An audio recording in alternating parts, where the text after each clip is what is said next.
Welcome to my YouTube channel, Tony Su Vega, your feng shui guru and paranormal expert.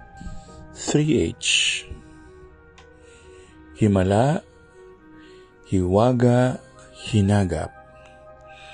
Bilang 15. May sumundo sa akin na isang treasure hunter. Magpapatulong sila sa akin. Pumunta muna kami sa Santo Tomas, Batangas. Abot na mula roon ang bundok Makiling. Nag-alay ako ng gatas at bulaklak para kay Apo Mariang Makiling.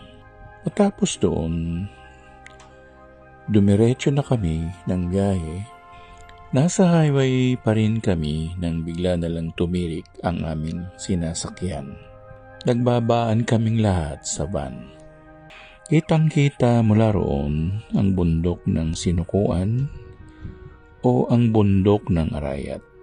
Mula sa bundok, nakita kong may naglalakad na nakaputi papalapit sa amin.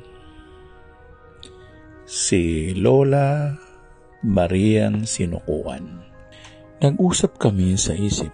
Tanong ko, Lola, may kinalaman po ba kayo ng pagtirik ng van?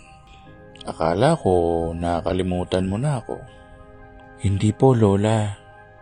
Nakalimutan mong batiin man lang ako. Naku, Lola, huwag po kayo magtatampo.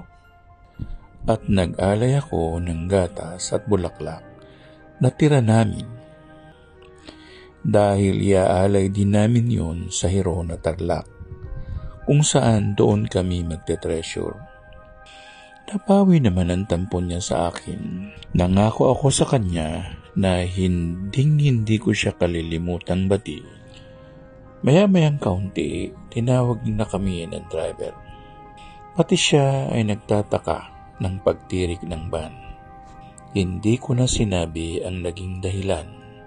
Habang umalis kami, nakangiti ang Lola.